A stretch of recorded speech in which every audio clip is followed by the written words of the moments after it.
So all of you will have a maximum 2 minutes of presentation, that where you present yourself, your idea, your assignment, and then Reza will evaluate you. And if it's time, they will be open for Q&As from everyone, and from Reza, and for everyone who wants to be. But I will set the time. I will be quite strict with the time. So the limit is 7 minutes as it is right now. And we'll see where we get from there. But we've said 7 minutes. That's what we need to stick to. So I will actually hand over the word to Reza, and he will also be the one who says who's going to speak. And Dennis, it's good if you help out to unmute that person in order when it's time for them to pitch, okay? Thumbs up if you understand what I'm saying. Good, thank you. So I'll hand over the word and the presentation to Reza and the rest of you. And the best of luck and have fun, don't forget.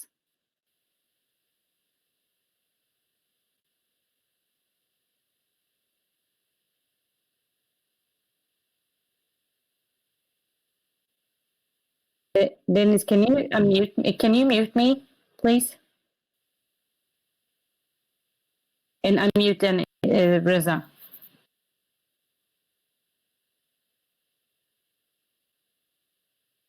Yes, thank you, Janet. Thank you, Dennis. Welcome, everybody. I have been going through the assignments, and I'm very impressed.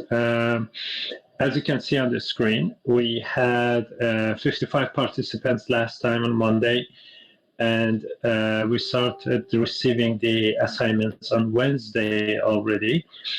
And in total, we got 18 assignments submitted, and I went through all of them. 12 of these assignments are passed to be presented today, and 5 of them had some could be elaborated to be passed. So we give them a chance to have some clarification on the assignment at the end after these 12 presentations. And according to that elaboration and clarification, we can reconsider them either as pass or not. And then next week, we start the process of issuing and generating certifications for those who have done the presentation today.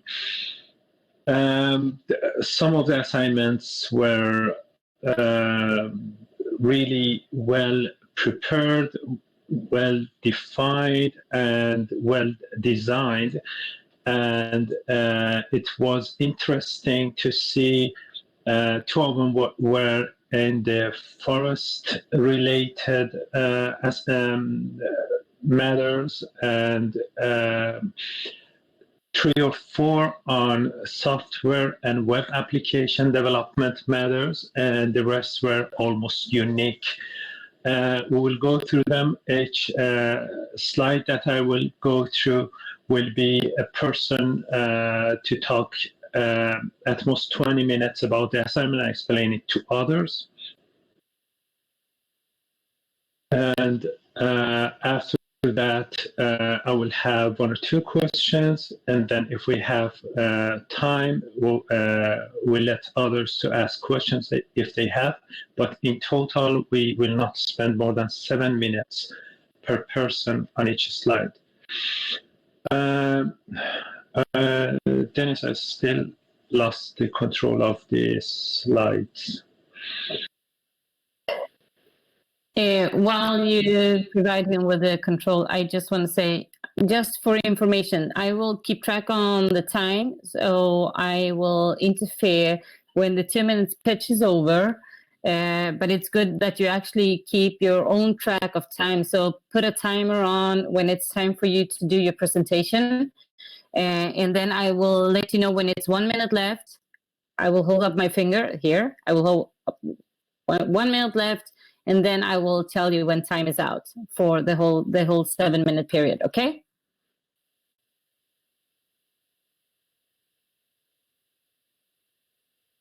So you can see 12 assignments, name of the submissions. So if you can see your name here, you know where in the line you will be talking and after who. And after these 12, we will go to the 5 remaining of those who need some clarification to do the final judgment on that. Let's start with Alma Shkreli. Do we have Alma here? Want to start with 2 minutes presentations? Alma. Hello, hi everyone. Do you hear me? Okay. Yes. I just didn't get it. Is it a 2-minute presentation or 7-minute presentation? I wrote it also in the public chat. 2 minutes presentation, and then I will have a question, and then if we have time, people can ask questions, but we will stay on this slide for each person. In total, 7 minutes. The first 2 minutes is presentation, the rest is question answer. Okay, clear. Okay then, thank you very much. It is 1:09, or we can consider it 1:10, and I have my 2 minutes. At 1:12, I will be done. Thank you very much. Okay then. Great, Janet. Great. Okay, so my concept is to have a skills profiling agent. As we know, a lot of us are always in transition between jobs, careers, when we are finishing different education cycles, when we are just finishing, for example, our elementary or secondary education, our high school, our university. This is one, let's say, crossroad moment. Sometimes we are in between jobs. Sometimes we don't like our job. And we go always either to the government agencies, the government institutions, or to the private agencies, employment agencies. And very often we find that they do not know us very well. They do not give us enough time. My job is, I'm a consultant for vocational education and training, and we support the government agencies to provide this service for unemployed job seekers. And I have noticed that very often there is no time to do this filing, consulting, and this real knowing of the person. So I was thinking, how about having, let's say, several computers, or let's say having a software to develop, to do this job. So I called it a skills profiling agent. It's an agent that can help the job seeker to identify the skills gaps, or also the talents, the passions, the job, let's say, of the dreams or of the needs, and so on. And I am thinking that artificial intelligence, it's going to be very useful for this solution, because this solution or this agent has to learn, has to gather information from different sources. And this agent or this solution can be helped by the employment office or the employment agency specialist to improve its functioning. When the profile of the person, the profile generated, of the automatic profile of the person is generated, it's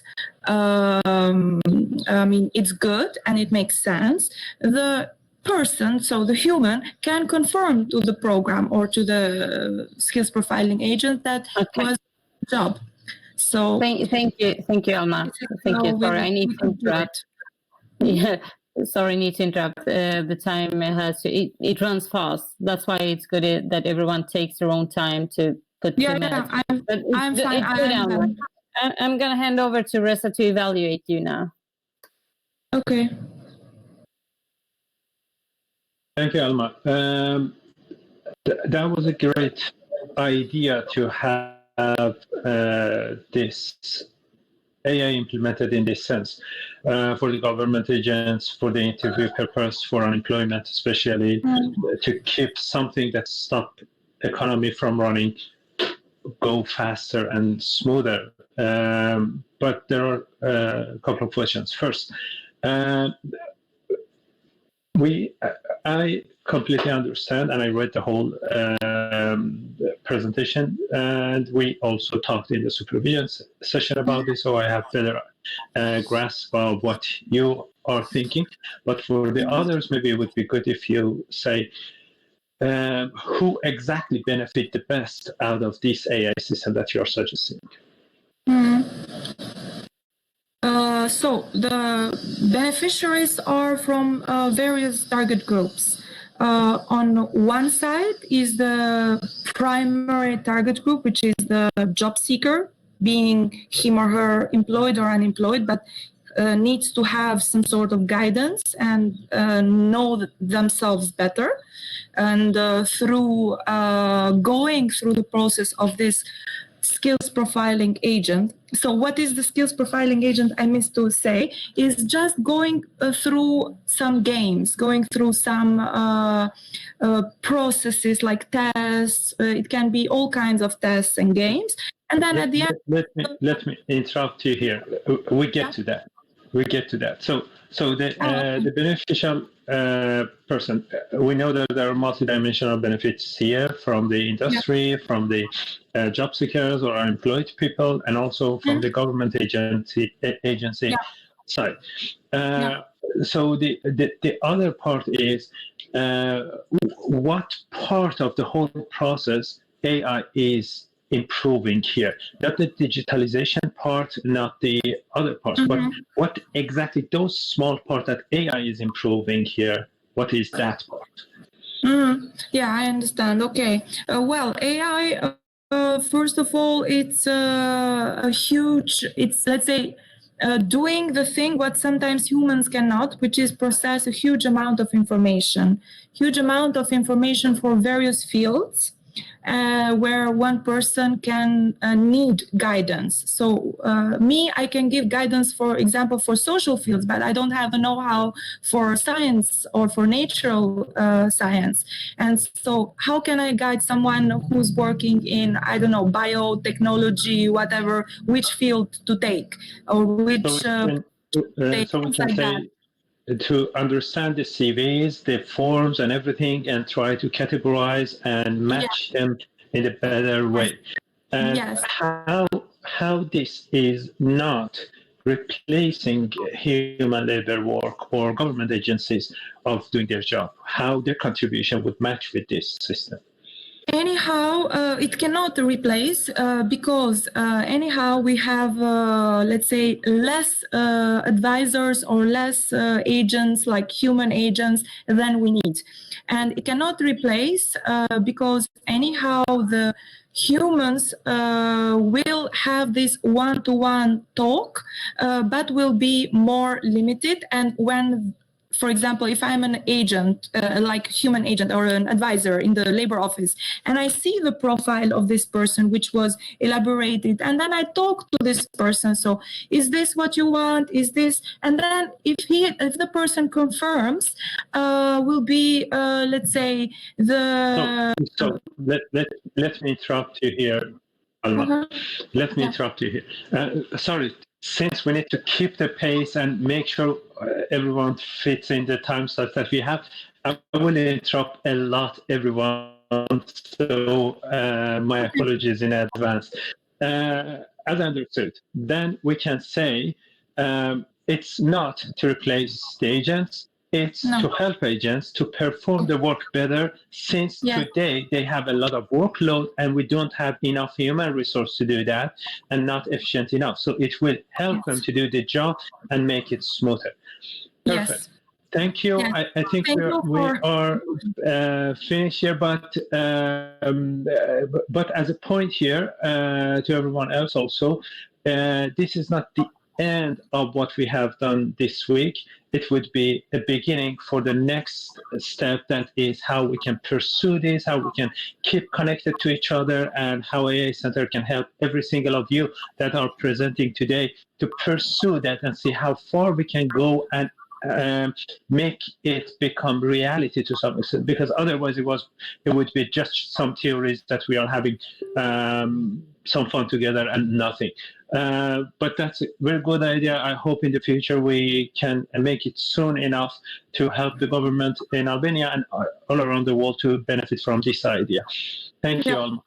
Thank you for your help, and also for the paraphrasing of my ideas in a better way. Thank you very much.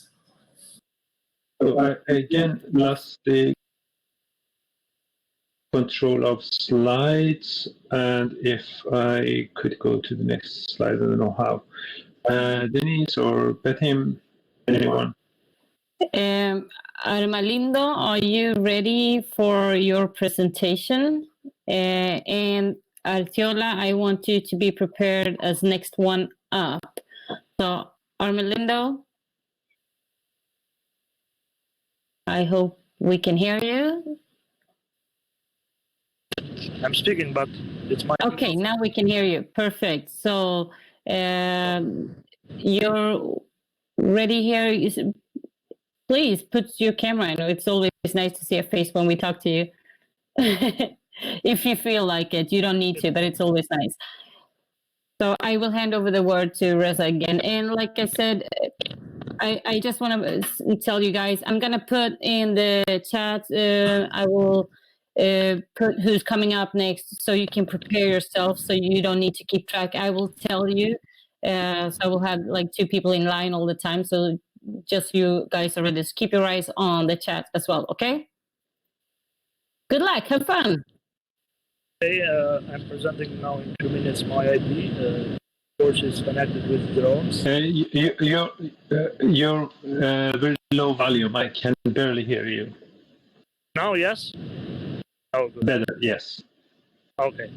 So my ID is for drones use. Of course, firstly for surveillance into the homes, like a kind of security.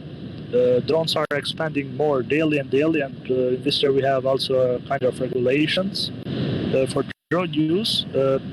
Also, this could have the police with IA intelligence, for example, with most wanted faces recognized by these intelligent drones, or also could be used as a kind of defense. For example, we don't have a system if something attacks our government's offices or our houses or something like this. So, in general, drones are used even for pizza delivery or even for good reasons. So, in general, I have explained my idea with the slides for this kind of create intelligent drone that could defend, or a system that could defend our homes, let's say, or our lives.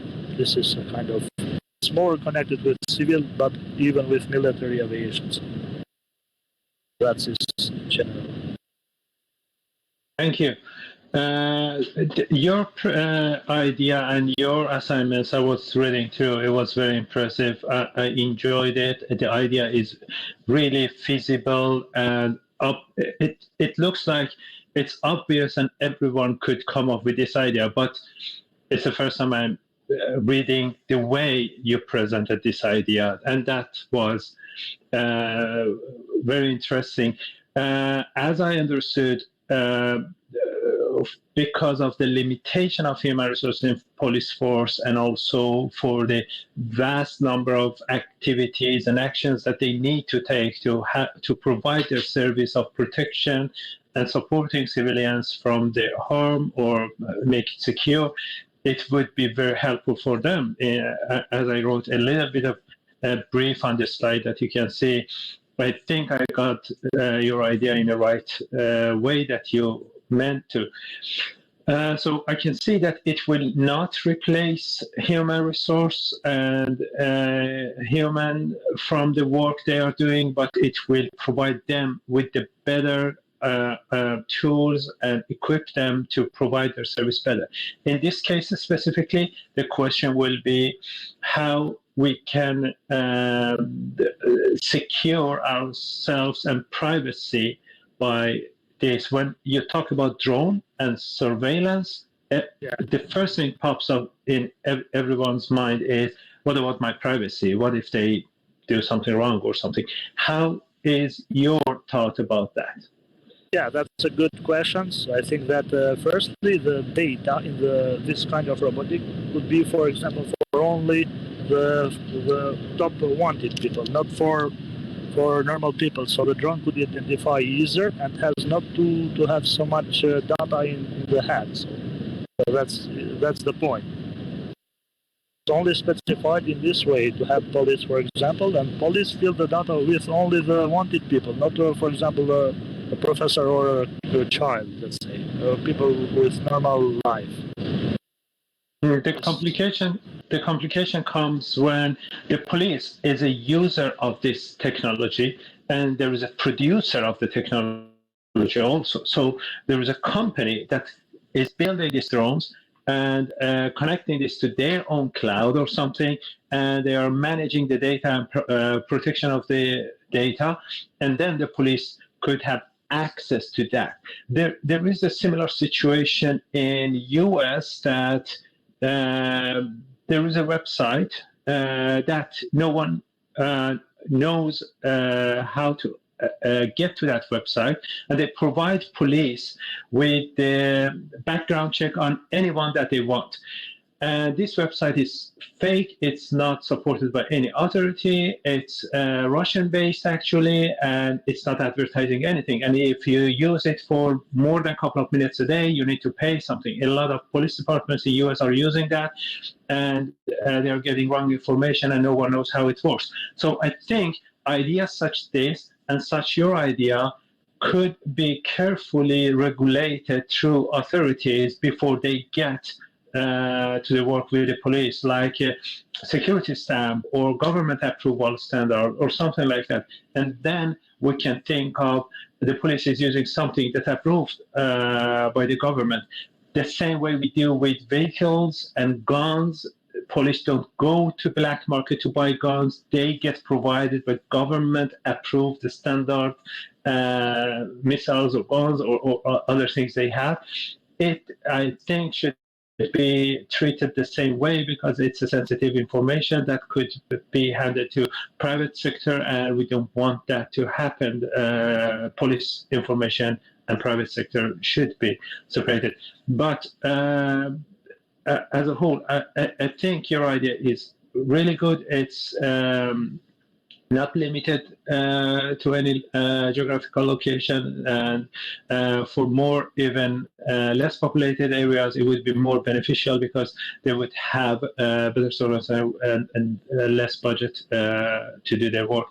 Thank you for your assignment, and I hope we will continue working on that later through AI Center to see how far we can get it into reality and see how we can help the future to build something like this.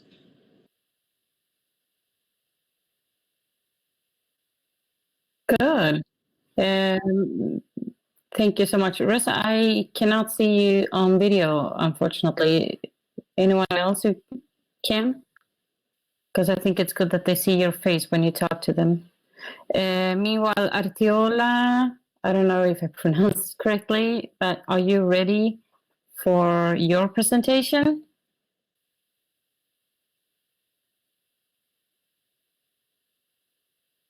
Reza, is your camera up? I can't see you.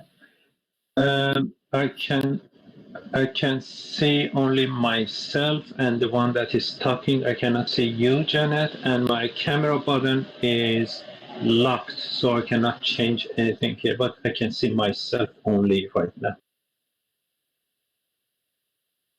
Okay, that's good. Then the question is that because if I hold up my finger and show that it's 1 minute left, it's good that you actually can see that. So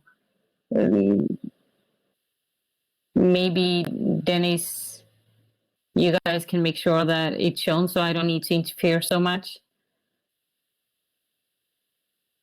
Artiola, are you ready?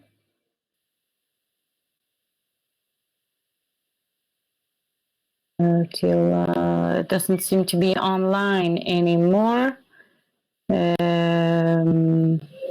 So we will go for Enya. Enya, are you ready?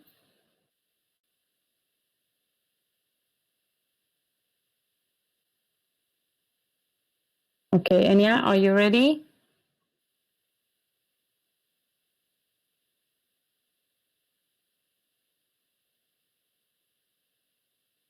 Let's see.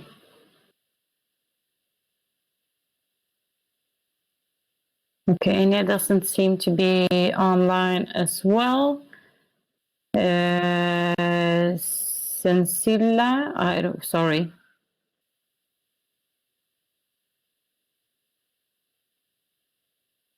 Are you ready? Oh, perfect. Welcome.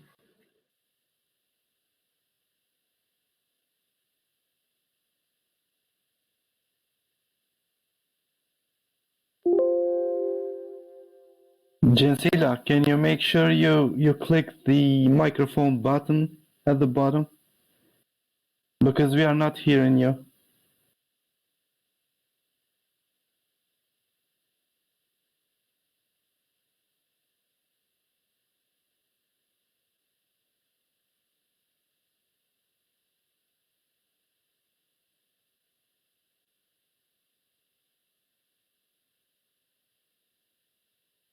Okay, do you hear me now? Yes. Yes, loud and clear. Thank you. Okay, thank you very much. Please reset the timer and then we can start from beginning. Okay. Oh, please, now you can start again. Sorry. Okay, well, I come from a background of software development, and I wanted to present that how artificial intelligence will affect web design. I will mention 3 points that how artificial intelligence is helping nowadays building web designing and web designing sites, and then I will talk about the future. The first thing is today we have chatbots, chatbots that are used for building personalized user experience.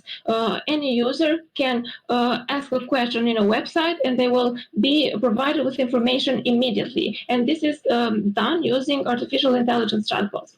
The second point is that we can use now artificial intelligence to build user interface. I know by myself that building a user interface is hard because you have to sketch it and you have to code it line by line. But now we have tools that if you sketch a user interface for a website, you can take a photo, upload it to a software that provides that has artificial intelligence and subdomain of this artificial intelligence that is computer vision, and you can have the website build it. It has some limitations, but for now, I think that it has done a lot of work that a web designer would do. The last part is ADIs, which are artificial design intelligence, that are softwares that you can have a lot of information about building templates for websites, and they ask the user some questions. What kind of business do you own? What kind of website do you like? Do you like, for example, to provide e-commerce in your website? And using these questions, they build you a website in 2 or 3 minutes. And these are the tools that have helped web designing a lot these days. I think the future of web design will be beyond this. We will have systems, webs that they design themselves. They perceive. Sorry for interruption. I think your time is up. But thank you for presenting the idea. I know it's really hard to put it in 2 minutes speech, but that's we are trying and experimenting and see how every single person could try to put it in that. And there are a lot of aspects that you cannot just avoid and ignore, and you want to give the better picture. I understand that. So let's. I've been working as a web designer, not web designer, but web developer at some point. But so I understand a couple of concerns that you're talking about, and how it might be interesting to me also to see something like that happen. But for those who are not in web design or web development, can you tell what would be? Is it about a programmer doing something, or someone that is designing the graphics of the visual part of the web, or what part you are thinking would be the most affected by artificial design intelligence that you are introducing? Well, I think the benefit of this is that we will have unique designs, and the benefit will be the business, of course. Business. If you have a nice web page, you can attract clients. So the business will be the first one that will be affected by this. So can I say that it is about a designer that wants to design graphic and visual part of the web and wants to put elements, colors, everything in right way, with right technology, and yet they need to be unique for each customer and each business to not end up with having everyone copy paste of theme and then just quick changes. In this way, your idea is not, I'm repeating myself, but on every case I have to review that. It's not removing any human of doing anything, but helping a designer to come out with a unique and better performance and better result for each customer. And also, of course, the customer would benefit more because they're paying almost the same thing, but getting a better, unique design. So it's a tool for designers to come up with a better solution. But you also mentioned about chatbots. Can you elaborate on that? Yes, chatbots are for user experience as well, because you can grant help for users if you use chatbots. The information that can be sent directly, not contacting a person, and he will give you the exact information. The person will not lose time. If it's information that the chatbot can give to you, why not? It's helping. It's very also people can be busy, can't handle a lot of questions immediately. So that's why chatbots is a great solution for this. Are you talking about chatbots being a solution for designers during their design, or there is some tool that they can incorporate in their design so the customers would use chatbot? Yes, it can use 1 it. minute. We have already chatbots that ask customers what kind of website they need. But I was explaining the chatbots that are integrated in a web page. For example, as we see a lot of being used today. But we can also have chatbots for taking requests from a client and building a website. Why not? Thank you. I think this also, like the presentations before, has a huge potential to work on that and improve it and get to know others, investors or AI developers to put together to work on this project and see how far we can go. There are some web providers, hosting providers, that they are already doing something on this, but not the way that you explained. So it has a potential that we can continue on that after this workshop on a separate program. Okay, Thank you for your time time. is up. Sorry to interrupt. Time is up. Okay, thank you very much. Thank you. I've been trying to reach Nicola Dolo, but you don't seem to be online. So we will go for Emanuela.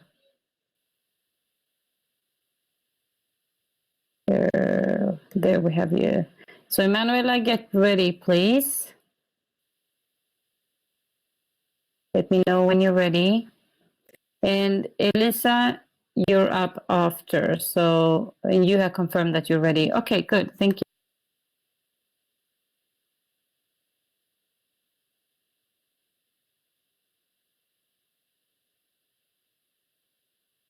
I cannot hear Emanuela.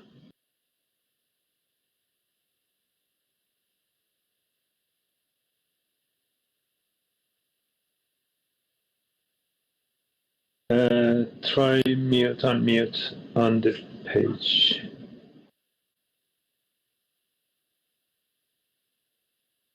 You need to click on the microphone. Emanuela, we cannot hear you.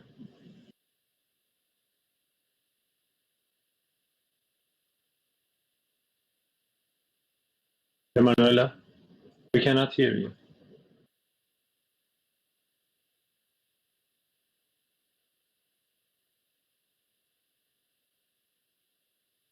Emanuela, time out. Wait.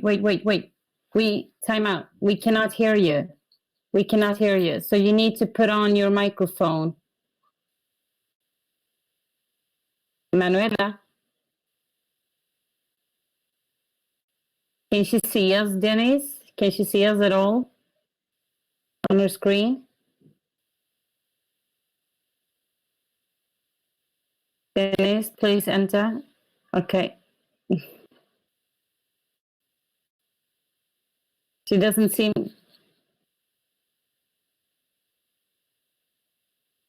Most probably the best pitch ever. Emanuela, we cannot hear you at all. So you need to put your microphone on. Put your microphone on. You have it down there in the bottom. You find it? Once again. Unmuted.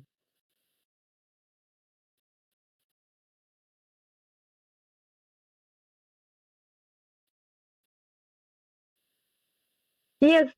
Can you hear me now? Finally. Okay. Hello, everyone.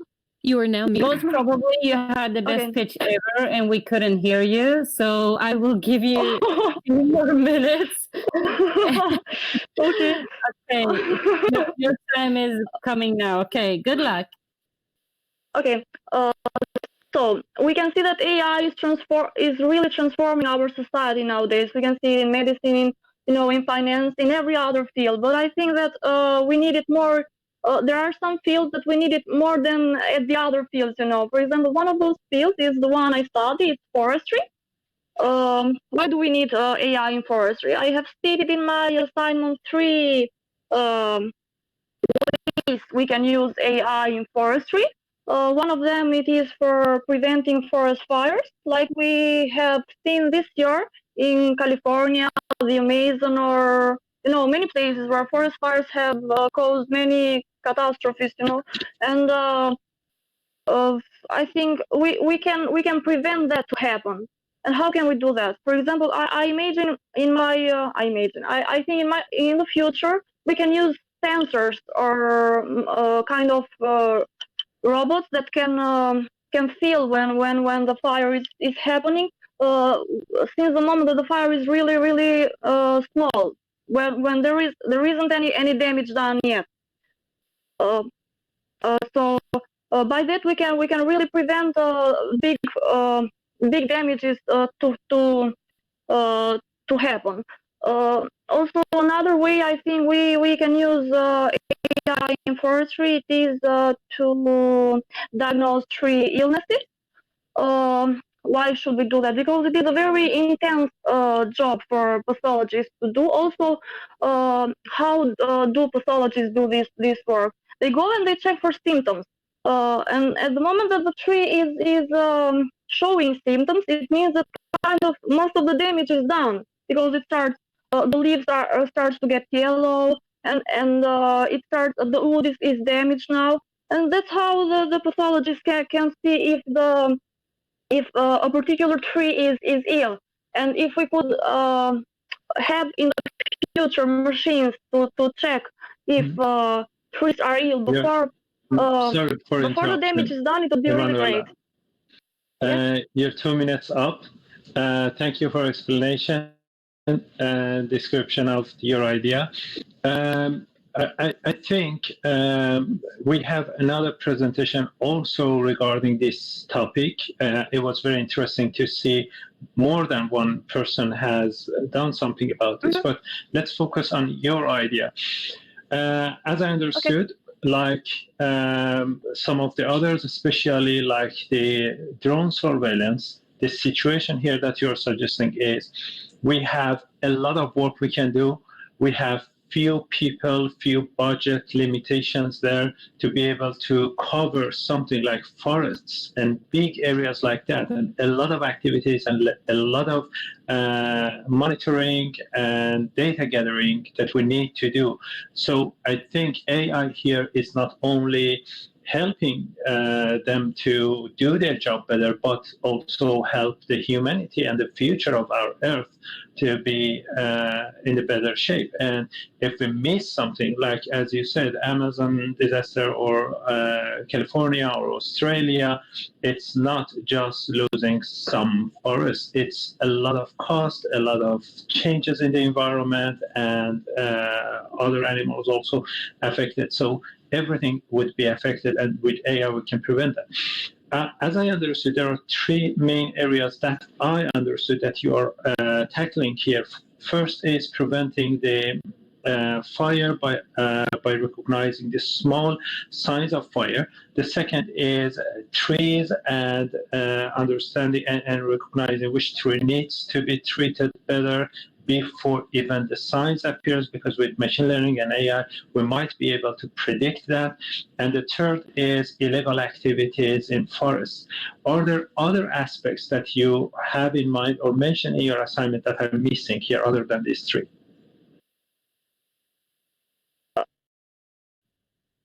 I'm sorry, I had some internet interruption. I didn't really get the last thing you said. From your assignment, I realized there are three areas that you are pointing out. First is regarding fire and prediction. Second is about the trees' health and prediction before the symptoms or signs comes out, so we can help them. And the third is to identify illegal activities. So are there anything other than these three that I have missed in your assignment? Yes, these are my three ways that we can use AI in forestry, in my opinion. Yes, actually, there are many other ways, but I choose to talk about these three ways in particular.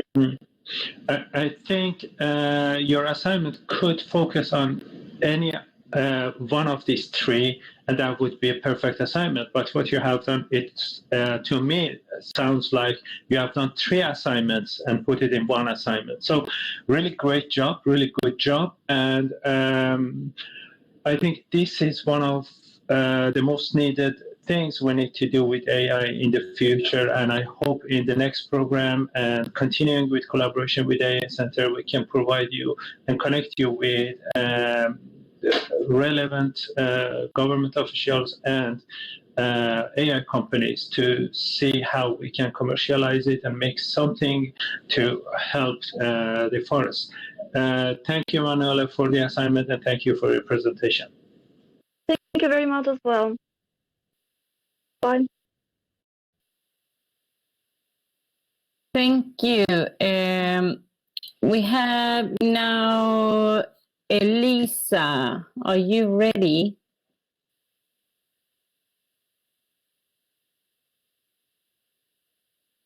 Elisa or Elisa? Are you ready?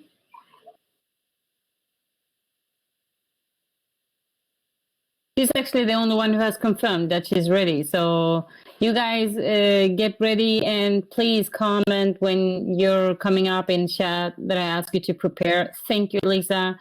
The scene is yours, and enjoy. Have fun.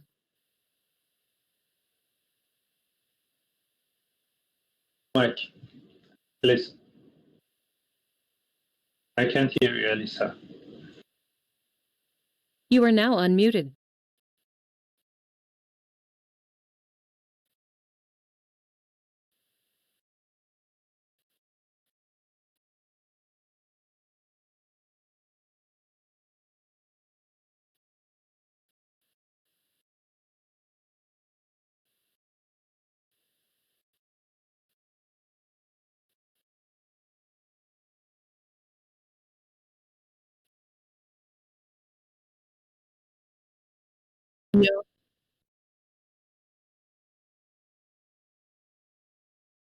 Jo nuk dëgjohet.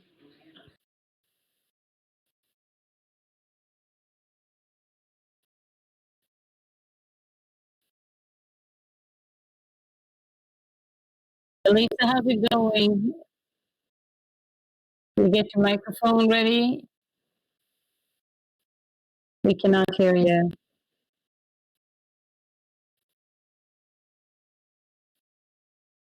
Is there a simpler way to do this, Denise?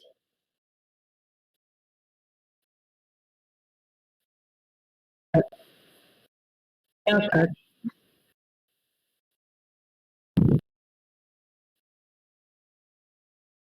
Refresh the page, maybe.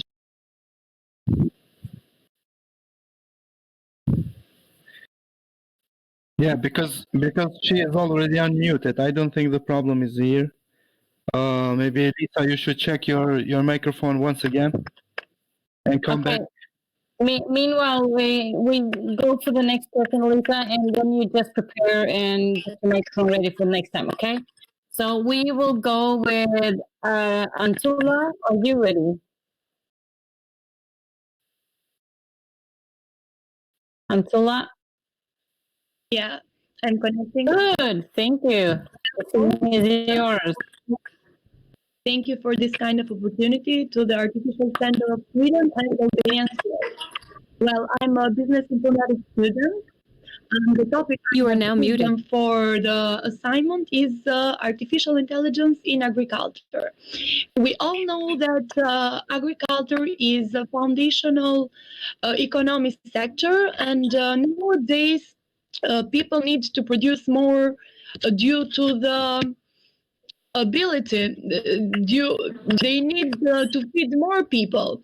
So factors such as climate change, population growth, food security are endangering this industry, and we need to make changes into this industry. So artificial intelligence will help to improve. For example, with the help of artificial intelligence, farmers can analyze the variety of things in real time, such as weather condition, temperature, water usage, or soil condition. The advantages of implementing AI will provide more efficient ways to produce, and it will check the production which is with problems.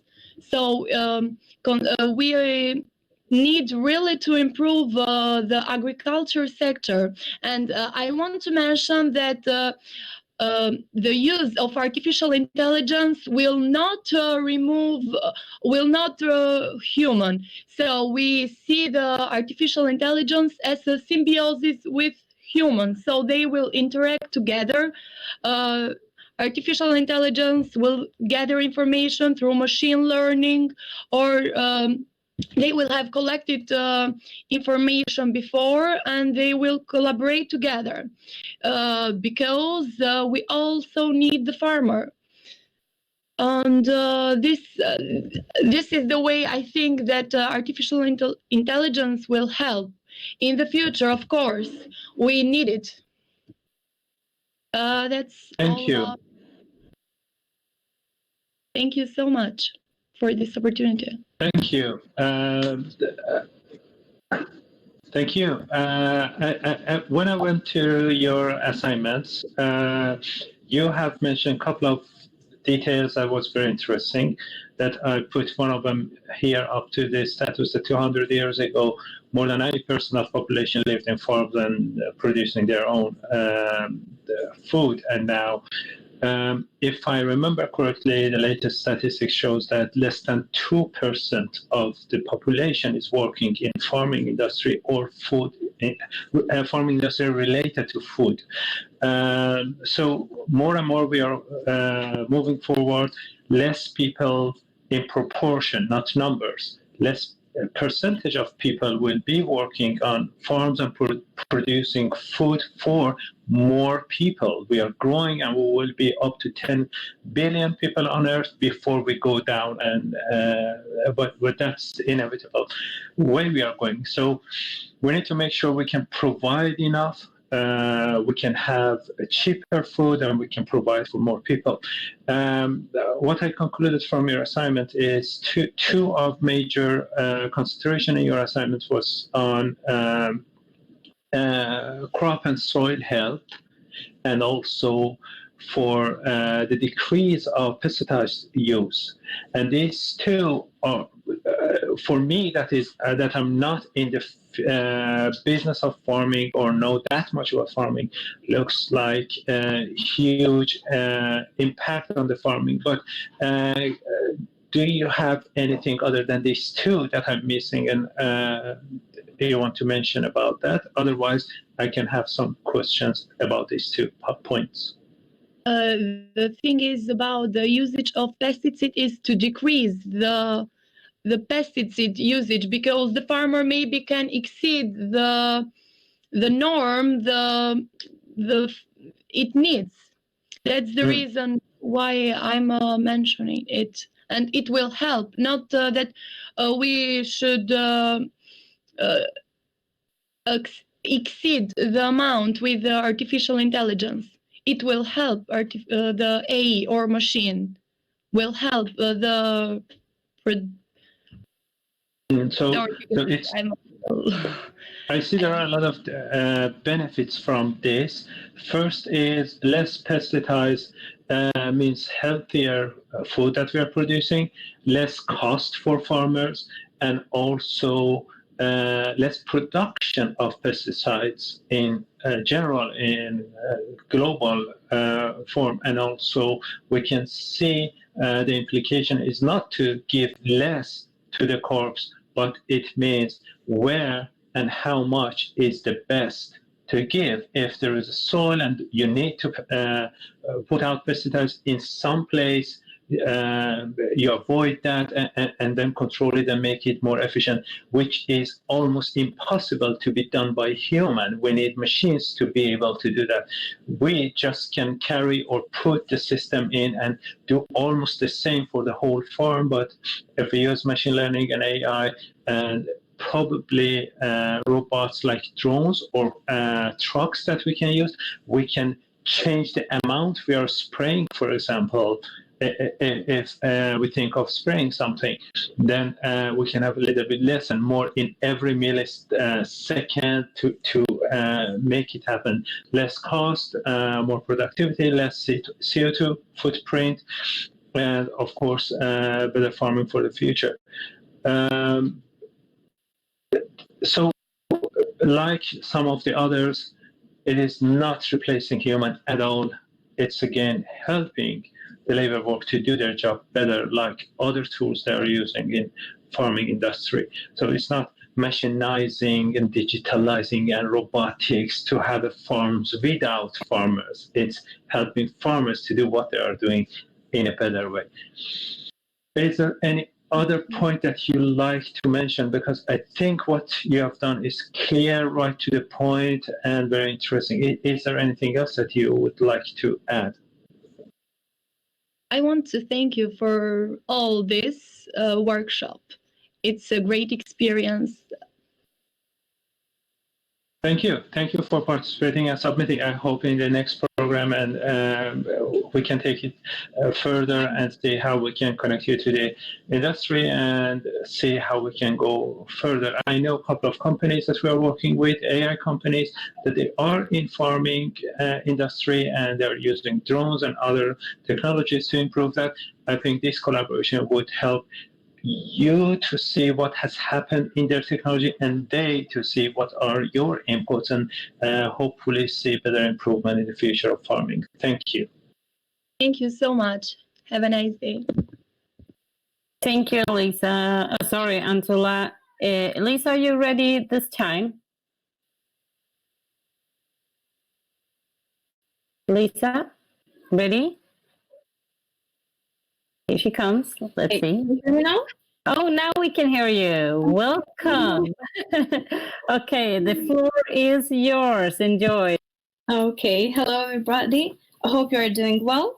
So the scenario that I've chosen is in this situation. So coronavirus and schools in Albania have been suspended since March the 9th until further notice. And my mother is a literature teacher, and in this transition, she has faced some problems. So transitioning from face-to-face classes to the online teaching. Her problems consisted on the essay evaluations, attentiveness of the students, connection student-teacher, and also the language gap. With the essay evaluation, there have been problems with the time and also with the time to be for the essays to be evaluated and to be graded on time. With the attentiveness, some students have not been attentive during the classes, the online classes. And as for the connection student-teacher, since this teaching is being online, there's a tendency of the students to contact her and to write messages to her even during the afternoon or during the evening. And for the language gap,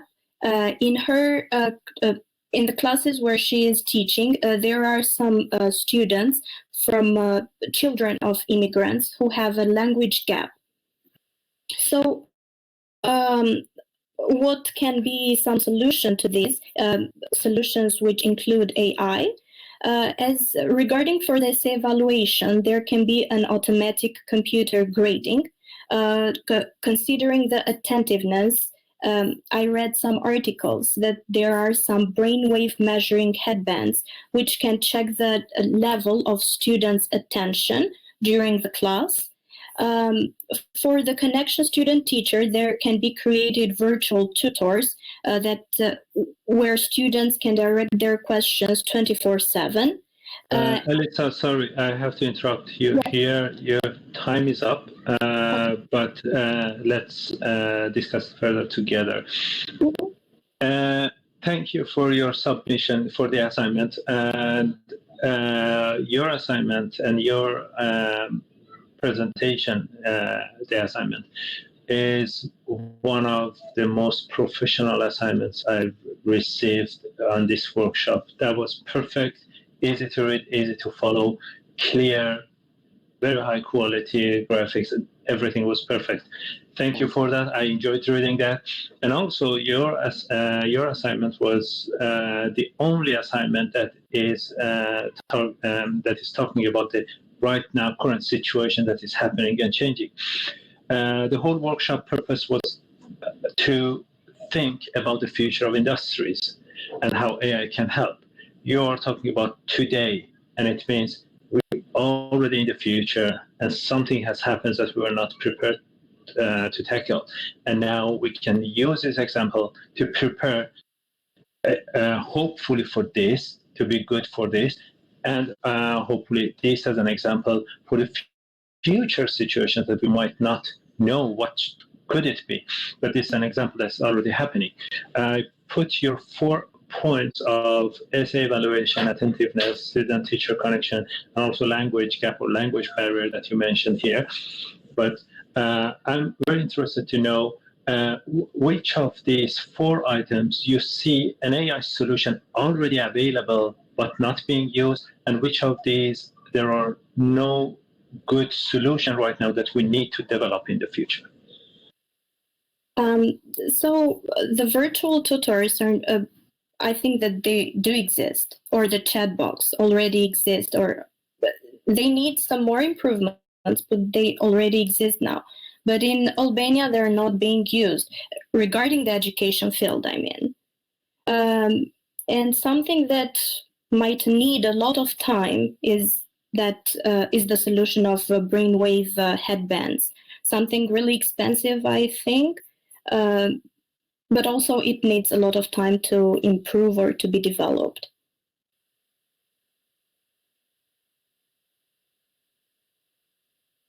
So we can think of this situation or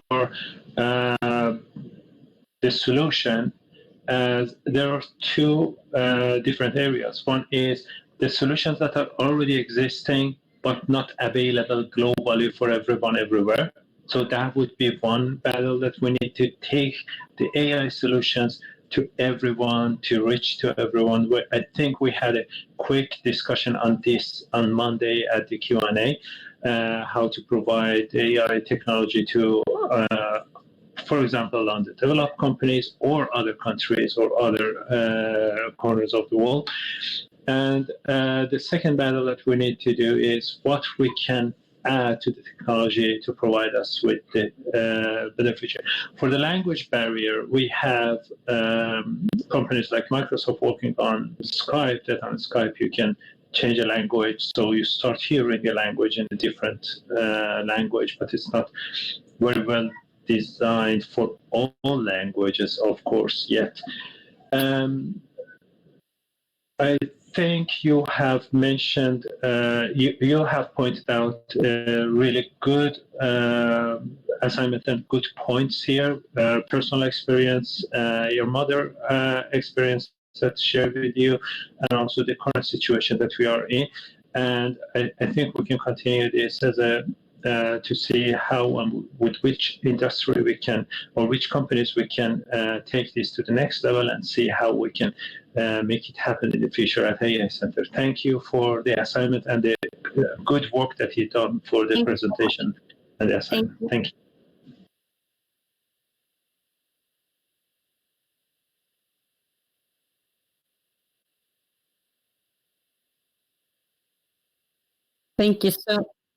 Thank you so much. Albiona, are you ready? Oh, good. Yes. Can you hear me? That is perfect. Yes, we can hear. The floor is yours. Okay, thank you. So my idea is to include AI in software engineering in business analysis. This is the part where you clarify what you are going to build in the future for a software. So the problem with this is that you keep going on continuously meeting with the clients, and most of the time clients don't know what they want, or it is not clarified properly, or it is not understood properly. And most of the times you end up in doing a meeting, taking some requirements, and then you go home on work and you start working still on them, because our language is ambiguous. It has more than one meaning sometimes, and it might be conflicting. Some of the requirements that are said are conflicting with the previous one. So you have to work, you have to keep working on them, and then you end up in another meeting, but discussing for the previous problems that were in the meeting. So you do not go forward, you go backward. And my old AI, in order to keep analyzing the conversation between the client and the meeting. So it will be like a coworker and a reminder for the analysis in this case. Let's say if there are some requirements, so I say something ambiguous, but the analysis understood it by itself and gives it an answer, so AI do not have a way to work on that, but it will adjust the other one that are not understood by the analysis. And also, when they are made some suggestions, both from the clients and from the analysis, AI can make some researches in that moment. So they can have the best example and the best and the worst example that have happened case. So in the end, AI can make such reports, and the analysis can decide whether it is suitable to discuss it once again in this meeting, or it is not suitable for this case. Thank you. Albiona. This is, again, the field that I've been working in, and I have experience, and I understand the frustrations that we have when we are working on SRS or the requirements on projects. Bigger the projects, the more complicated and almost impossible to see how the outcome could be. It's always like you're always waiting to fail and fix it afterward. And I saw that we had more than I think almost 4 assignments were regarding software and web related matters. But for those who have not been working as software engineer or software developer, the situation is that there is something called SRS, Software Requirement Specification, that when the project gets a little bit bigger, the client gives this specification. I want it to be like this, this, and this, and a long list of things. And then in the development company, there is one person talking to customer, and then they get the information and pass it through. There's a whole team of different experts and professionals doing the work. Some of them are programmers that sitting and do the programming, but a lot of them are managers and designers or architects, software architects. But the thing is, if we don't have a right specification, they will interpret it in each layer of communication. They will interpret it differently. There is a funny comics that shows that clients want a swing on a tree, and then at the end, what they get is not even close to what they thought they would get. Probably those who have worked as a programmer have seen that. If I had that in mind before, I would show it here. But so your solution is for the software industry, for the software development industry, to help requirement engineering or requirement management easier for the responsible people there, and also for developers in one hand and the customer in the other hand, to prevent extra expenses and prevent extra debugging and maybe failure of the project, if I understood correctly, right? Yeah, yes, that's it. So the solution could be when I, as architect or as customer communication, get the specification, I put it in the system, and system can analyze and see if there is ambiguity, if there is a contradiction, and if there is something that needs to be considered or be improved, or even if something is missing, to identify that, correct? It's more like it's like a coworker. Like they go both in a meeting. You go with with the person, and you go with a system that can register the whole conversation during the time. You don't have to enter it after the meeting. It can do it while we are talking. So we can we can do the meeting in less time. Good. I missed that when I read your assignment. Thank you for the assignment. And this last point that you mentioned, I think make it completely different in my mind. Take it to another level, and that's fantastic. Let's see how we can take it to the reality and see how we can move forward afterwards. Our partners. Thank you for your assignments. Thank you for everything too. Thank you so much, Albiona. Albina, are you ready? Yes, hello. Good, thank you. And could you put your camera on as well so we can see you? Well, I don't have any camera attached to this device. Okay, that's okay. The floor is yours. Let me introduce myself. I am Albina, 16 years old, and I'm not really working on any industry, but I'm really concerned about ambientalism. My idea consists to use all the inputs that we get from different sensors and use them on an intelligent way so we can profit to have a better impact on managing our forests.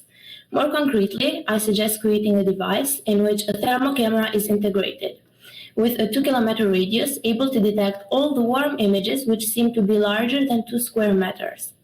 Knowing that a gunshot produces around 140 to 190 decibels noise, sound sensors will be attached to the devices as well. This way, these devices will know in real time when and where has fallen fire or illegal hunting is actually taking place. So comparing the results also with a temperature sensor, it will alert a certain possibility of a fire danger based on some statistical calculations. The responsible authorities and the locals will be notified about the danger possibility, and according to their locations and the location of the incident, the program will suggest the shortest way to reach out the fire and the closest rescue team or authorities to intervene. The same works for illegal hunting. This will help prevent dangerous phenomena and put efforts on having a minimal amount of damage. The program will save the data from past incidents, taking the input from incident, maybe from authorities, process the results in an intelligent way to predict the parts of forest for which we need to pay more attention, and allocate the rescue teams better. Thank you. Albina, your assignment was one of the best assignments I read this week. You are very right to the point, specific and clear about everything you mentioned there. I enjoyed reading it. And there are 2 points that I loved it when I was reading. The first is you have a solution how the equipment would be built or could use the technology. It's maybe to some people sounds like, of course, it should be like that. But many people, when they come with an idea, they don't come with a precise, exact solution that can be handled. But in your assignment, you have done that. That was impressive. And the second point that I liked it very much was that you mentioned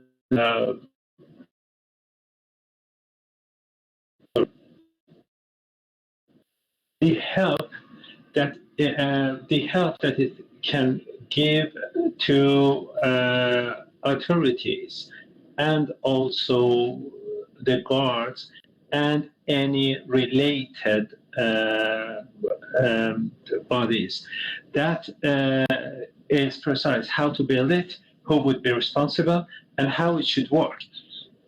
But I like to hear a little bit more about where exactly AI would be better helping to do the whole system more efficient or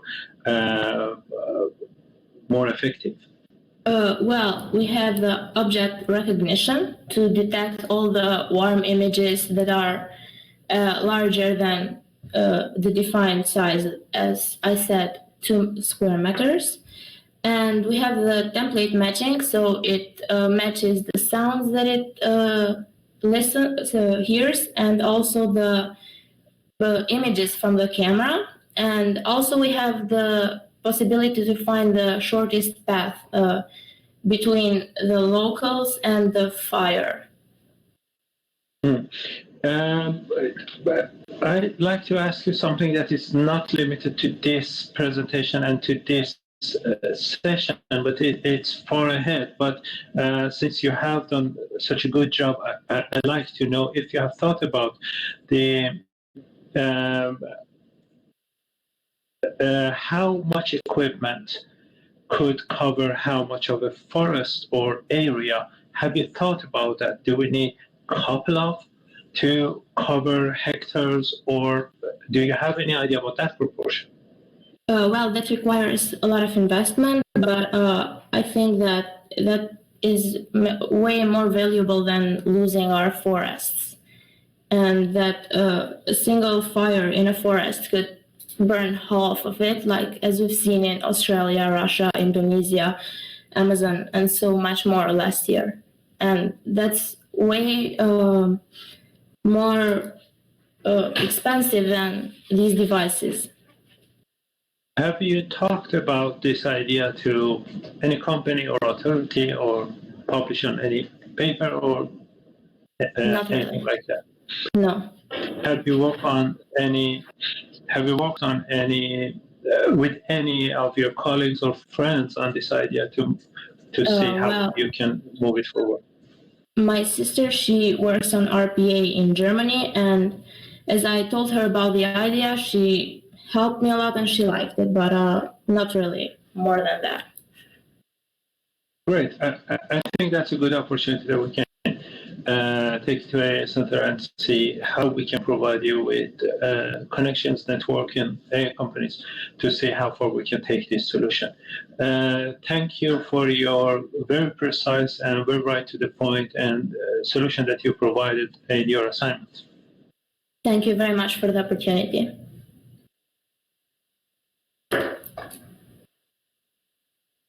Thank you so much. With the risk of pronouncing your name wrong, but I think it's Kemal. Could that be correct? Are you ready?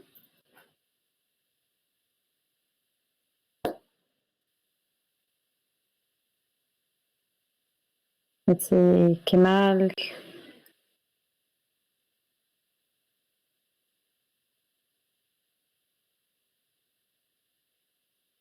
Are you ready? Oh, there we are. Good. Hi. We cannot hear you.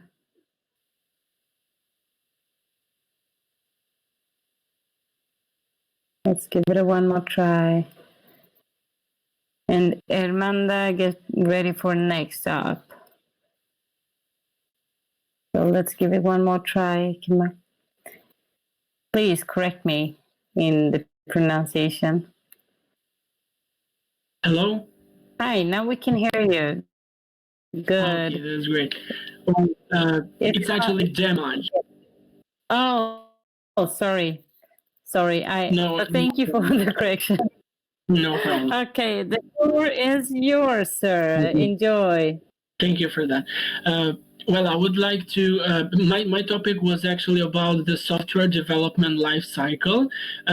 We are used to using a kind of path and methodology to develop a software or a product in the software engineering field, from the process of, let's say, analyzing the business requirements to the phase of delivering the product and then doing the maintenance. Using artificial intelligence, it makes it easier for this, let's say, process to go further in let's say, less time, but also with all the phases becoming successful, let's say. First of all, regarding the requirements, there are several cases where the customers change they let's say, their requirements for a product, and since they use this kind of natural language, so the speaking language, it is difficult to then convert this language into a more technical one that would be let's say, understandable from the developers and from the team that is working on the product. So what AI can do in this case is actually, there are several programs that could convert this natural language into a technical one. Whereas another problem that let's say, we face usually is the design aspect. One of the girls actually mentioned in her presentation that it is difficult to design a product, but also customers not always, let's say, agree with the colors or any other aspect of the design. And that is AIDA, which is called Artificial Intelligence Design Assistant. It is a program, actually a platform, that builds a website for a company in only 3 minutes. So the company opens the platform, they can choose the colors and some features of the design, and then the AI will do all the other work in only 3 minutes. Okay, and about the testing part, there are several, let's say, tools that are being used in our programming editors. Also about the development phase, you don't need to write the code from scratch. Jamal, sorry, I have to interrupt you. You're 2 minutes up, but we can continue as discussion and question answer from here. Thank you for your assignment.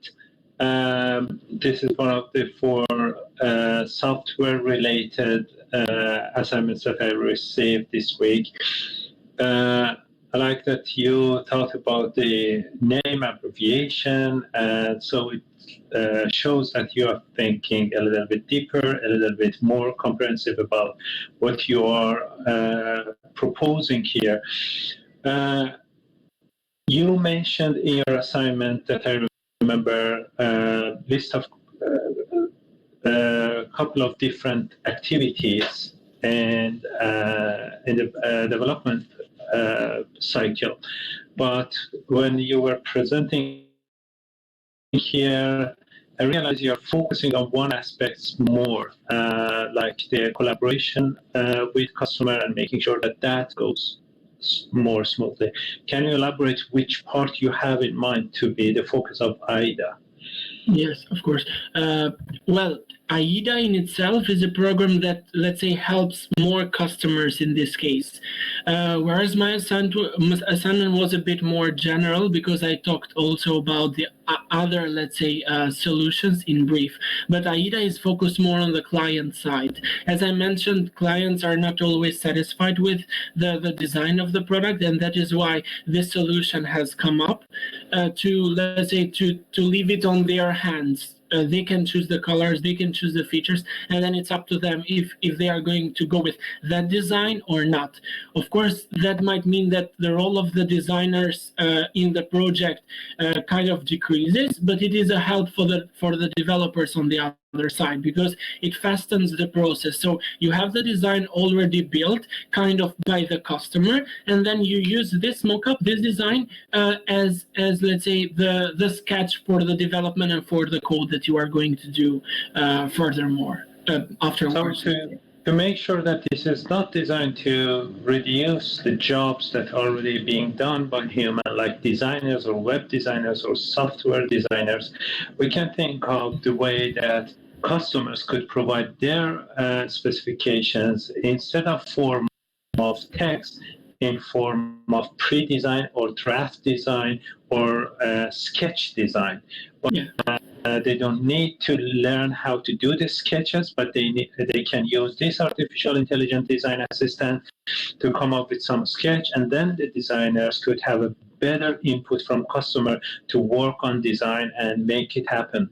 Can we rephrase it in this way that I explained? Yes, it's true.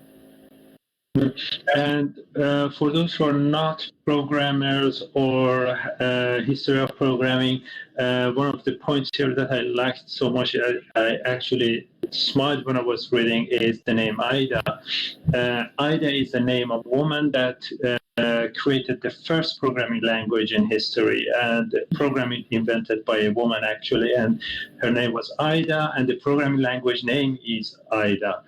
And using that abbreviation to sound like that name, it was very interesting.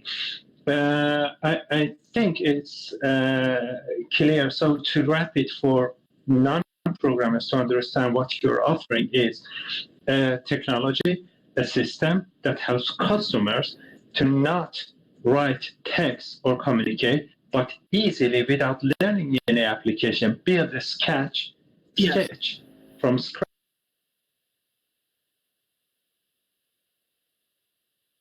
Better communication, understanding what they need.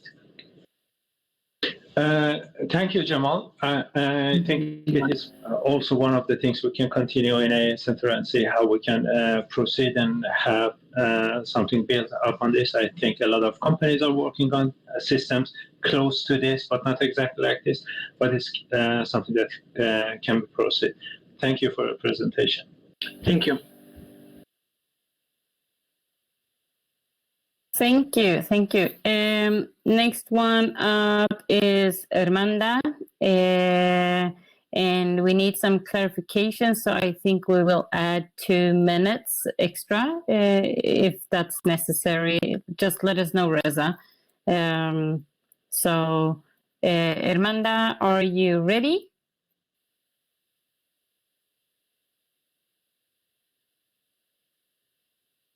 And after Hermanda, we are having Claudia presenting. So Claudia, get ready as well. So Hermanda, please come online so we can, or actually put your microphone on and perhaps your camera.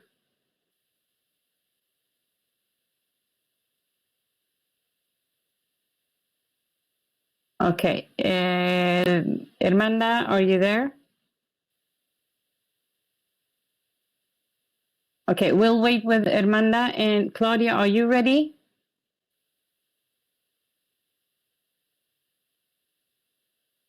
Hermanda, your time can come up after Claudia. Then. Hello? Oh, there, perfect. Hermanda, welcome. Okay, we go for you. We go with you first. Trying to connect. Yeah, okay. Connect. It's took me hard. Sorry. No, no problem at all. Welcome. Is it possible to put your camera on as well? No, for a moment, no. It's okay. The I'm floor sorry. is no, don't be. The floor is yours and enjoy. Have fun. Okay, thank you. Well, I talk data science as a subject to talk about and give an IA solution. Data science use nowadays artificial intelligence branches like deep learning and machine learning. And we use a lot of algorithms to make predictions and give this to businesses to make better decisions. But the one that is missing is the time of this algorithm is very long, and this reduces the time of data scientists to use it for a better idea to use it in the future. But I was thinking the idea is that we could create some other algorithms or libraries, packages that can be used in programming like R or Python, and this will give more time for data science to create their codes and to make a lot of to improve the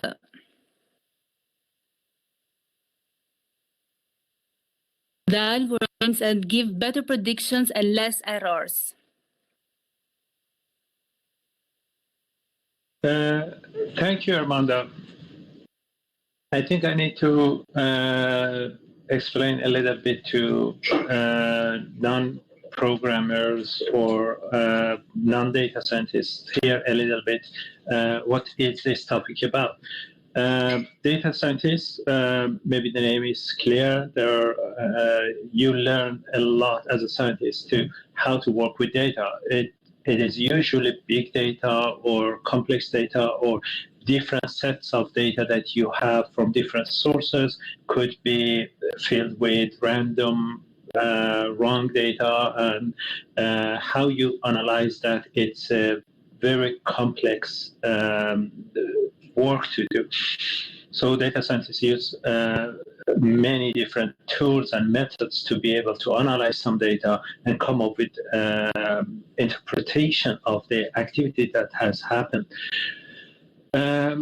R programming and Python programming, especially R programming, is specific for the programmers that are working with data. In web programming, you end up having a website. In app programming or Android programming, you end up having an app, if we put it very simply here.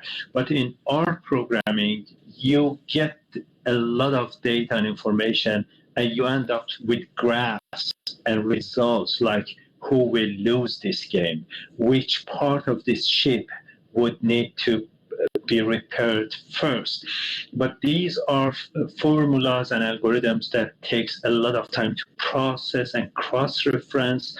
And if you have different sets, different inputs, it takes hours or days, depends on the source, depends on the program that you have, depends on different libraries.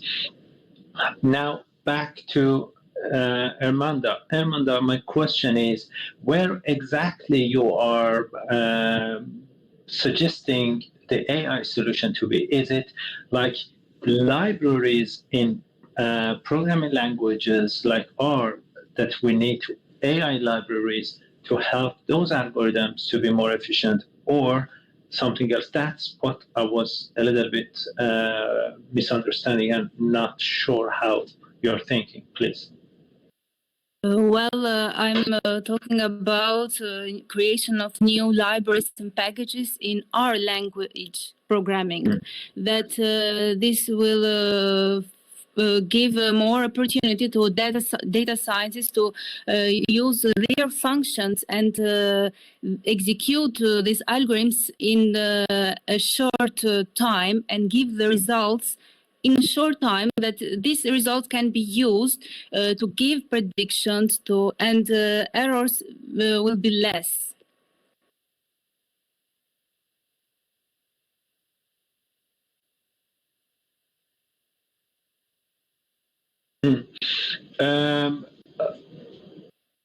So I think now you're more clear than what I understood from your assignment. So the benefit of this AI solution, as I can conclude, is to help a field or an industry professional, data scientists, work to be more efficient and waste less time waiting for something to conclude, because sometimes you need the result to be able to get some understanding of what would be the next course of action I want to take. So maybe I need to wait a period of time to get some results, and then I plan for the next step and how I can go forward. And imagine you have those things all the way, and then if we can reduce each of them, the whole process would be reduced a lot. So it would be more effective for the programmers or analysts, and less expensive or cheaper for the customers. And of course, it could end up with a more accurate result for the decision makers that work on those interpretations. Now, I think I would take down these explanations that mail it to me, so I do your assignments for the final conclusion. And thank you for presenting the assignment, very clear clarification. Thank you. Thank you. Sorry, I totally got lost there. Claudia, are you ready for presenting your assignment? Claudia? Perfect. Yes, Right, I'm here. Can you hear me? Good. Good. Sorry, I should have prepared you 2 minutes before. Sorry, my bad. But the floor is yours. Could you put it on your camera, or? Sure. It's always nice to see the people presenting.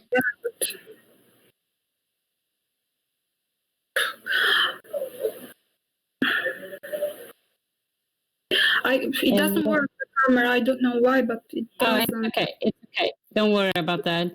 The next slide, Reza, after Armanda. Okay, so can I start? Yes, you can start. The floor is yours. Okay, my name is Claudia. Sorry, I will put the slide up, so I'm waiting for the permission. I don't have access here. But Claudia, please, you start until we get the slide. But you go ahead. Okay, my name is Claudia, and I am in the first year of my master's studies. My background is strongly related to mathematics, and I have always believed in the power of data. Of course, collecting them in a right way and applying the right techniques, and then analyzing them carefully. So I thought about a system that will detect and will forecast the traffic in Albania roads, especially in Tirana as an initial point. So briefly, what is done now and what I'm thinking about the future. Now we have Google Maps, and I can say that Google Maps are a good tool because they give a flow about the traffic, how heavy is the traffic, but they don't have a measure in the meaning that how many cars or taxis are circulating in the roads.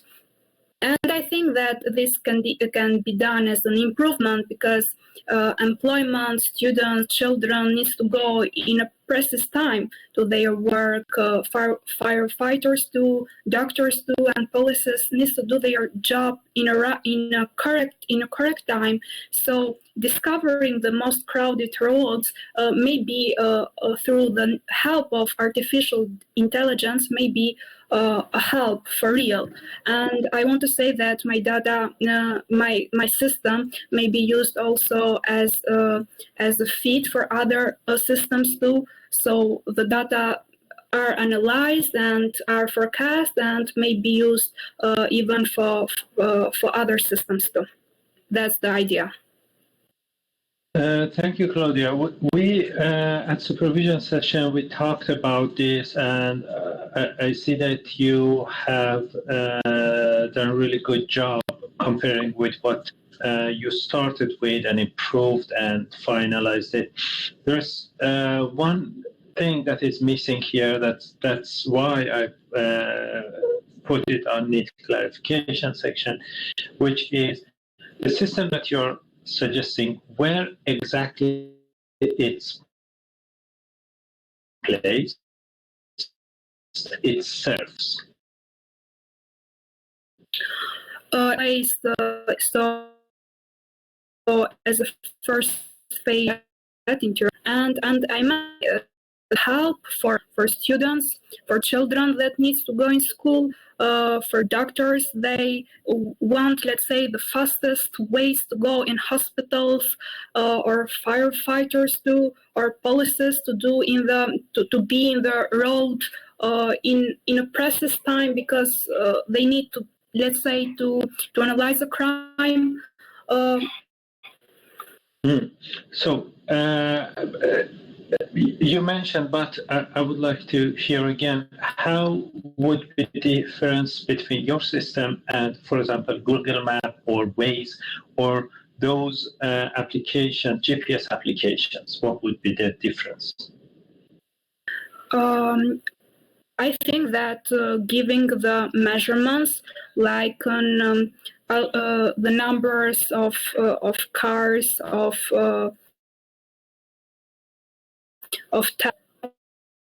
bicycles, help people which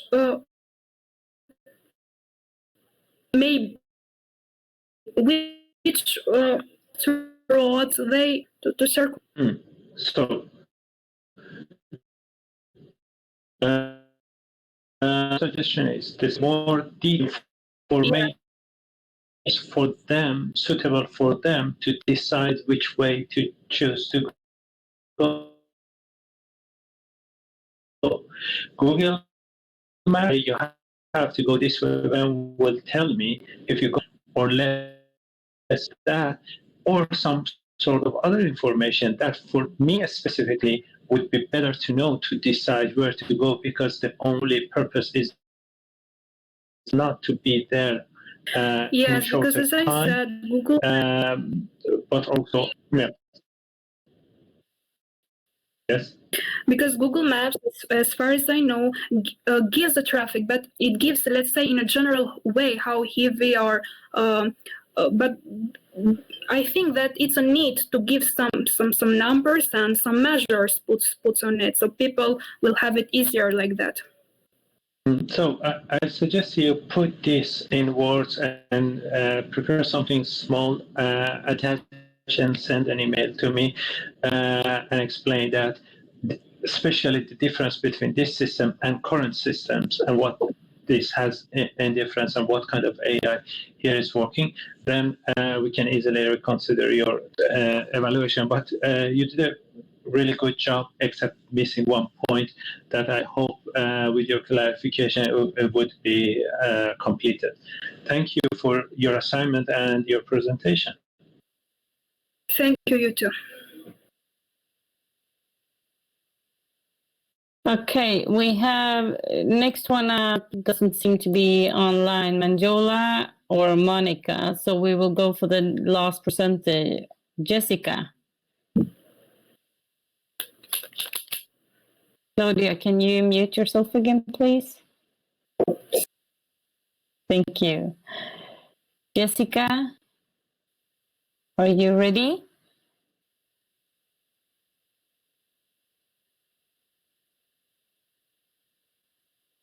Perfect, she's coming. Hi. We cannot hear you, I'm sorry. Put your microphone on. No, we cannot hear you.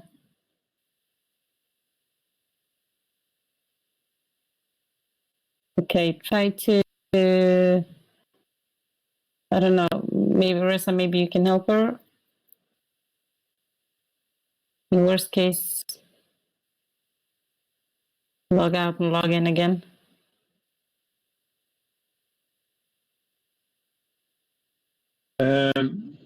Jessica, is your microphone, if it's not like your video blue, then click once, wait a second, see if it changes or not.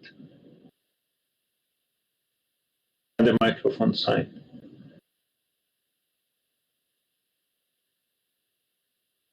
I can see that your microphone is red and muted, so. Hey Jessica, can you try just logging in again? And when it asks you to join, just click on the microphone button.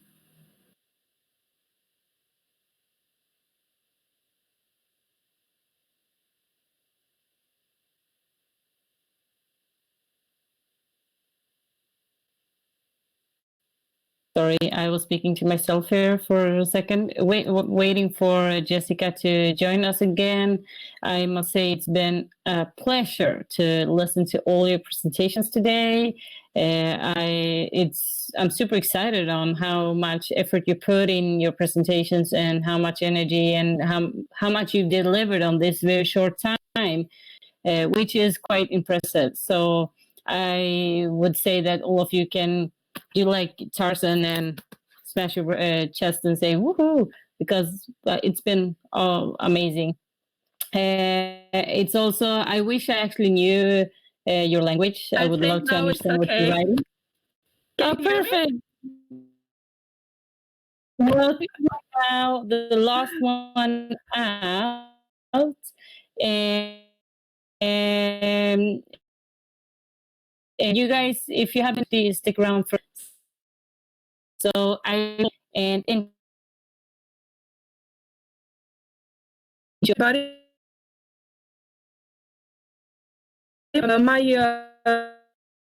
focused on AI in cybersecurity. I'm neither an expert on this field nor working on it, but I'm a student who currently studies in information security. The profession that I have chosen for this solution to be a security is the person who is responsible for maintaining secure.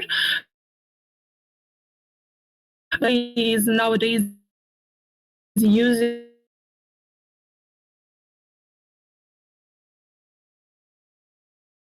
and we need to be secure on the internet, but not only.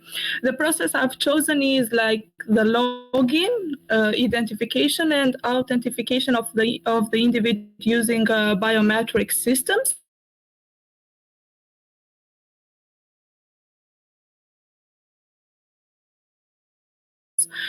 But is a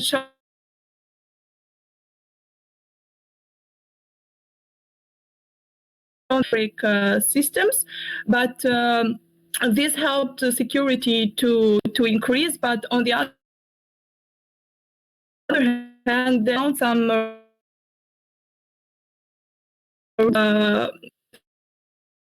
biometrics using artificial intelligence to create synthetic or fake, for example, fingerprints. So I thought for the future, for an AI solution which can be implemented in biometric systems and detects if fingerprints are synthetic, are fake, or come from a real person. Thank you. Thank you, Jessica. How would be the better biometric solution? So if we want to have, because what I understood is, the extent that I understood is the situation right now, and we need it to be better with the help of AI. That is all I understood. But do you have any idea how and in which way and something like that? For the moment, from my research, it's not yet created any manner which use artificial intelligence to create synthetic fingerprints or other biometric features. But I was considering it for the future in case it happens to be achieved, in case these fake fingerprints are created. We need another AI solution in order to come as a counter response to this that we are going towards. So, if I understood correctly, your system suggestion for the future for the cybersecurity field is to have a AI system as a counterintelligence for the fake AI and fake deep AI stuff that we already facing. Yeah, I was thinking in biometric systems to use. In biometric systems. Yeah, because like we still doubt if they are 100% correct or can be corrupted. So, what are the biometric systems that you have in mind other than fingerprint?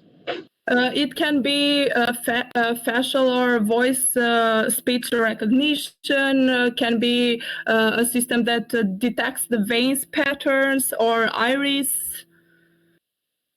This mainly. So, my suggestion is to elaborate in a paragraph or two on, with the focus on AI as a counterintelligence for fake biometric generated biometric things, the point that you mentioned. You elaborate on that and email me that so I can add that to your assignments and be able to reevaluate that. But the point that I'm interested in here is using AI to prevent AI of corruption. That's very interesting. Then I like to keep that in focus and elaborate your assignment around that in a brief sentences, couple of paragraphs, and then again I will do the evaluation. Okay, thank you. Thank you.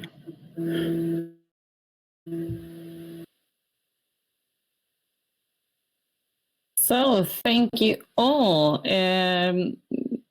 Some of you have to come back to Reza with additional information as you understood, and but most of you are ready to be certified by AI Center.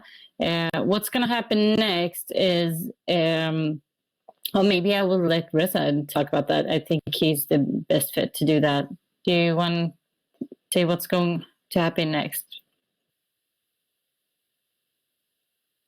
Yes, thank you, Janet. The next is those who presented today will be in the AI Center system. We will send you the certification and all the information regarding that you can use on your LinkedIn, and you will be available at AI Center database. All the information you will receive that you can use in your CV or keep communicating with AI Center. Those who needed clarification and presented, those who presented, the only thing is to send me the complimentary assignment, just a brief about what I told you in this session. And then after that evaluation, I will let you know through email that you will be among the certificate receivers or not. And all of you that participated, all of you that submitted assignments, I would love to see you more in AI Center events, and get back to me or Janet if there's any concerns you have. And those who get the certificate or have done the assignments, you can keep contact with us and see how we can take this further, and how AI Center can help you to get this idea to be implemented in the future. If you want, if you haven't submitted any assignment, but in the future you want to do something, keep in touch, ask us questions. Those who get certificate, if you want to switch to something else and continue doing something in other programs that we have, let us know. The whole idea, as I explained before, is to have people from different industries, not AI, different industry, come up with AI solutions to make sure that AI is evolving in a way to help their industry, their business in a way they need, instead of AI industry coming up with solutions with industries that we have no idea about, and then pushing them, maybe harming them and hurt that industry. So keep in touch. I enjoyed very much talking to you. I enjoyed very much reading your assignments, and I hope to see you more often. But I think, Janet, we will stay a little bit longer for a couple of more minutes, see if anyone wants to have open discussion.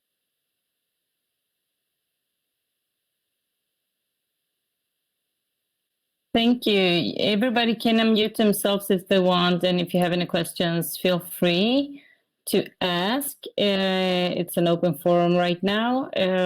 I'm happy to talk to you, all of you.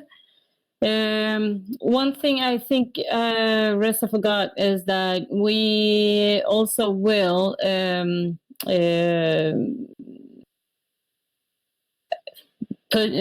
we are, how am I gonna say this? We will also write something about you on our medias, on the great work you've done. So we want you to be promoted in all ways, because this is good for you, and you are the future. You are the future of the industry, and you are the future of the AI industry, no matter whether you are in AI or not. Just the thoughts and the things you came up with now will have an impact on the AI industry, no matter what, if you keep working on what you're doing and think big, think wide, and go out of the frame sometimes, actually, also. So I would also like to say it would be an honor to follow you guys, to see where you guys are taking this and where you're going yourself for the future. So I will actually write my LinkedIn address in the chat. So if you want, please feel free to connect me. I know maybe some of you don't have LinkedIn, but it's never too late to start. I can be your first friend there, maybe. I will go and get my LinkedIn address there. So feel free to connect and stay in touch with us. Oh, thank you, Albina. Good. I love that. So, yeah, unmute yourself. I would love to talk to you. You don't need to write to me. So feel free to talk. We can stop the recording, by the way, whoever records.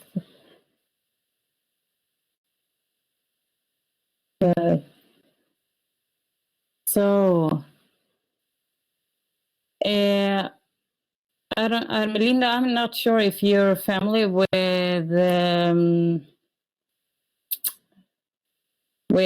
Artiola. I guess you are. Send our wishes, best wishes. It was a pity that we didn't get to hear the presentation. There are some people who was online, but for some reason disappeared. We will connect with them, of course.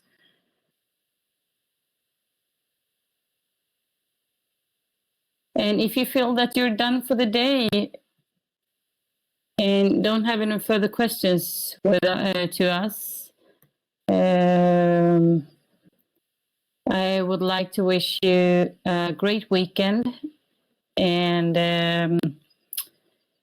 enjoy the rest of the Friday. I will, hopefully, soon. I guess the rest I will as well. It's Friday. I hope the very, very best for everyone. Yes, so do I. Happy weekend. Good luck. I also must say it's been a pleasure to read all the sharing you've been doing on each other on the chat, by the way. You are very supportive to each other. I love that. Keep doing that. Keep doing what you're doing.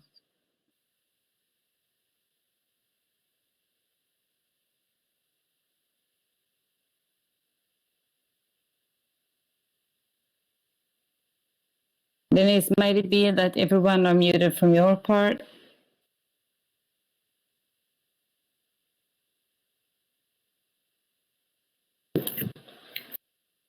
There you are, Anna. Nice to see you. Yes. Congratulations to everyone and to both of you as well, Janet and Reza. It was such a pleasure. You are now unmuted. Thank to you. organize this event together. The hard workers, definitely the young ones coming in with their assignments now, and it's been wonderful. And just listening to you guys, keeping up what you've been thinking, it's very cool. So Yes. I don't have any words for it. I just love it. Maybe one day we'll see in face to face. That would be awesome. And like Reza said, also follow us on social media, and because we will have more events coming up, and we have our youth program coming up. So join us, be part of that, and yeah, it would be fun to have you there. Yes, and on my side, I can say that this is only the start because we really proved to be a very great team, starting from the young volunteers of Albanian Skills and Dennis and Betim Almok, and from both of you, Janet and Reza. So it's I cannot say anything more. It's just perfect, excellent opportunity as well for us. I must say, I was actually thinking about that. It's without us having this conversation. When did we start this conversation, Anna? Not too long ago. We started. No, it's maybe just maybe 2-3 weeks ago or something. Yeah. Maybe 1 month ago. When we had the idea to host an event during May, during Skills Week, which, definitely it would have been in the same way, virtual one. But we were more faster than. We didn't know the outcome of this workshop to start with, but it's been very, very good. I am very impressed by what you guys have delivered. So, a big applause to you guys. Yes. Definitely. Yes, especially to the presenters and to all participants from Monday, that they prove to have a high interest, and then these 18 presenters. I'm really impressed for all these ideas. So congratulations to everyone, and I looking very much forward to see their ideas applied very soon. Or yeah, why not? I think Alma wants to say something. Yes. Yes. Everyone can. Yeah, I just wanted to congratulate everyone. And first, I will start with Almuk. Because it made it really super great to participate, and for me being working but listening all the time, participating via my phone, going out, doing some shopping, getting back, being always present in the conference and the presentation. So it was extremely great to be to be included. Plus, of course, the great idea of Albanian skills and the great facilitation from Janet and Reza for his great coaching. It was really nice. A nice push to sometimes make our thoughts into, I will say, actions. So it's very much appreciated. So thank you, guys. Thank you for everyone. Well, This is all what I wanted to say. Last but not least, it was great to meet you, Janet, again after 4 years. 4 years. Yeah, something like that. It's my pleasure, Alma. It's my pleasure. We had fun last time we met, and I enjoyed this time as well.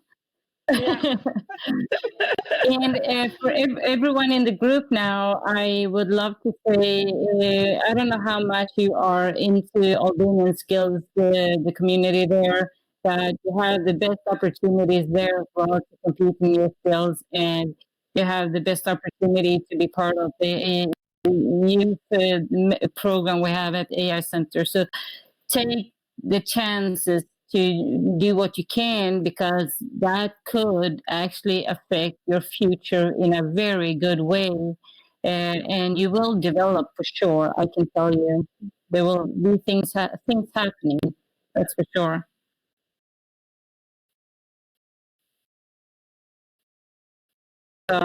I love the fact that people don't log out. I don't know. They're waiting for us to say goodbye, maybe. Yeah. You guys want to hang out with me this weekend. I love that. You can stay there. Yeah. Yeah, I also wanted to say, like, thank you for everything. Thank you for believing in Wiresquare and Almuk. It's been a pleasure for us to host. And also, I would like to congratulate all the participants. I've really heard some good ideas. I'm thinking now, if I had the possibility to participate, I don't know if I could come up with with a better idea. So yeah, congratulations to everyone, and thank you both, Janet, Reza, and thank you, Anna. Thank you for choosing Almuk and Wiresquare. Yeah, Betim, it's never too late. You can always develop what you already have. So take on the challenge. Yeah, I think now it's past due. But if you have another such a workshop, I will try my best. We certainly will. Yes, take more time for the next opportunity. Yeah, I must say that you have a very good tool, guys. It's been very good for the occasion to work with you guys here. It really filled the purpose for what we're doing. So yeah, it's been very, very good. It's been easy, I must say. So it's a very good quality system you have. And I've tried a lot of systems. Totally agree, Janet. Thank you. Totally agree. Yeah.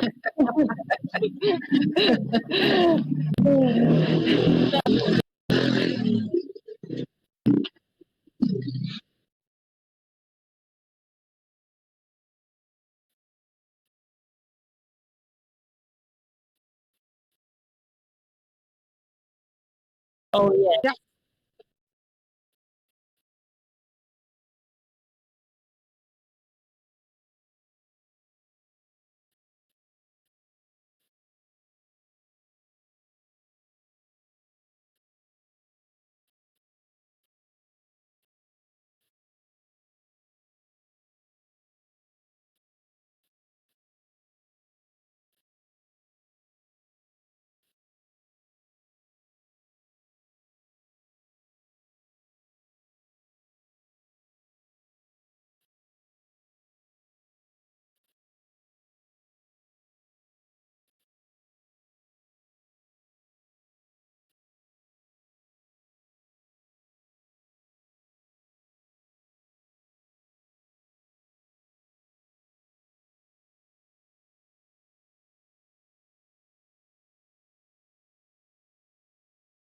Good. Yeah, if you wait for me, I have several ideas right now. So do not dare to enter into discussion. Otherwise, I put it into the list. Yeah, I would like maybe from other participants who are still here or the team, they can just turn on the microphone and the camera and yeah, for they were such a great support really because everything that you see from the Facebook, from the posting and everything, they were doing excellent job. Even now that you were talking or during the event, they were very active, not only listening, participating, but also working. Oh, I love this. More faces coming Yes, up. I yes. love that. So nice to see you, girl. Yeah. It looks the sun Oh, is you guys shining are okay finally as today. well. Yeah. So since we got a couple of girls online here now, some of the participants, what's your reflections from this workshop now? I am super interested in hear what you think.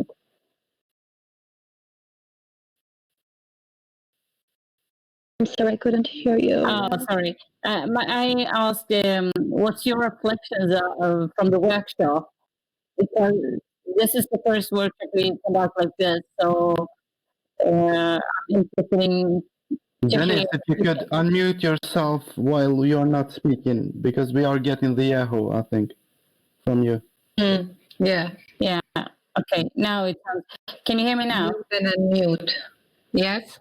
Yeah, Oh, the better. internet went down. Can you hear me now? Yeah, I can hear you, but it's a little bit noise.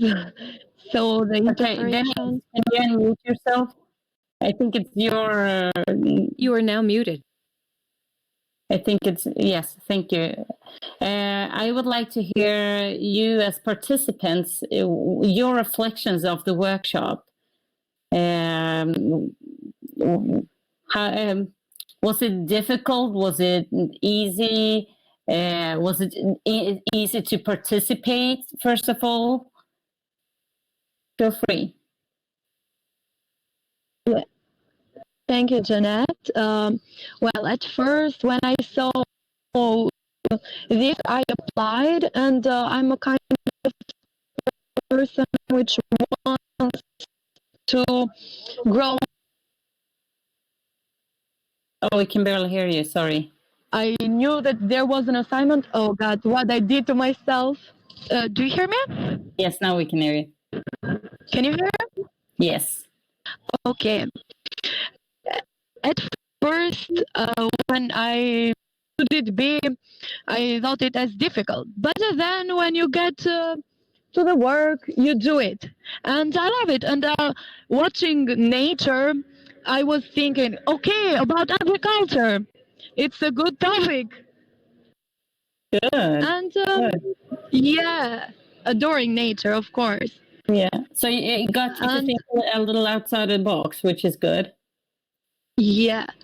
And the thing is that it's such a great experience hearing all the other presenters about various topics, it's great to know about other fields.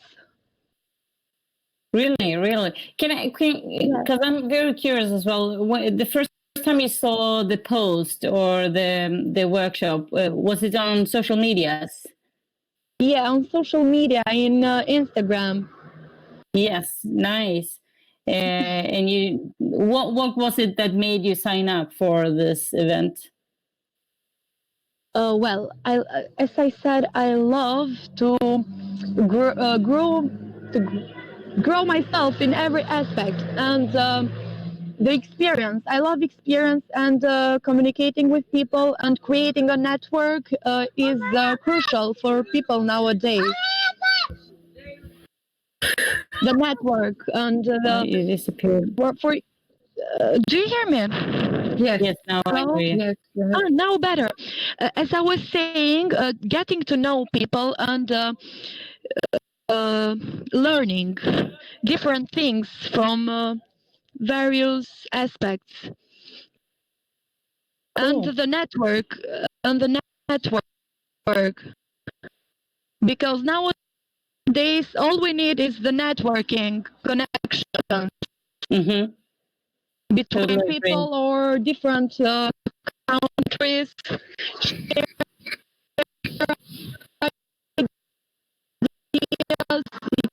Experiences. We elevate ourselves.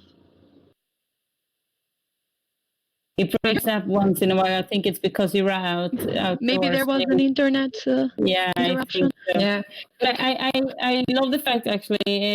Maybe Claudia or Jessica would like to say something as well. But feel free to talk.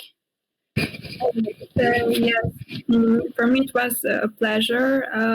As the first time I saw that in LinkedIn, and I didn't think it twice.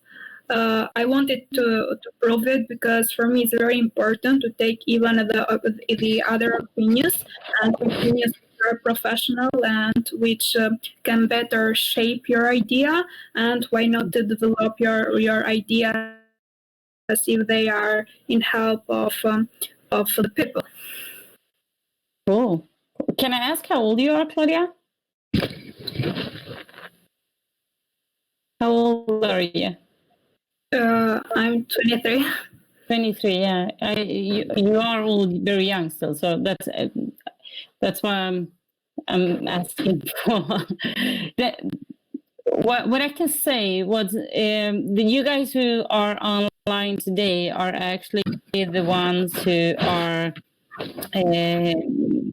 There are different type of people in the world, and you have people who decide to do something and they start something but they never finish it. But you guys are doers because you've gone all the way, and that says a lot about you people. You came up with an idea in an element that you're not very familiar with, and actually accomplished so much during this week. So you guys need to understand that just what you've been doing this week is amazing, and I'm actually thrilled to have this opportunity to listen to you guys this week and learn. I've learned so much from you, and I learned so much from Reza as well. Because even though I am part of AI Center, I'm not an AI person, so I'm like on the same level. Or maybe you guys are on a higher level than me today. I don't know. But take that with you. All of you are achievers. All of you are doers. And that's why we believe in you guys and what you can accomplish with what's coming, the next step. So since you've taken it this far, don't lose that and actually follow up. And like Rissa said, maybe you don't want to follow up this project. Maybe you want to work on a different project.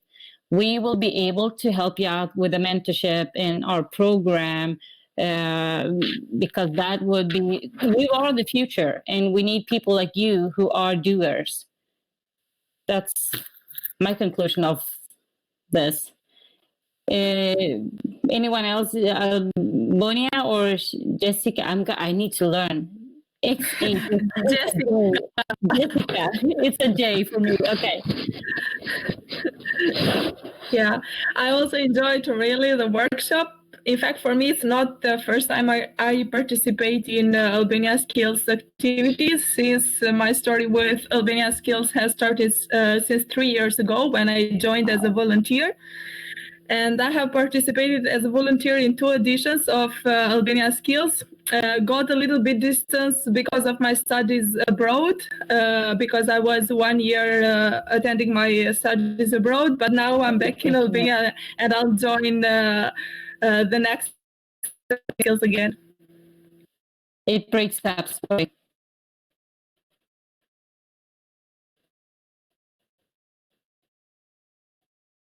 It's breaking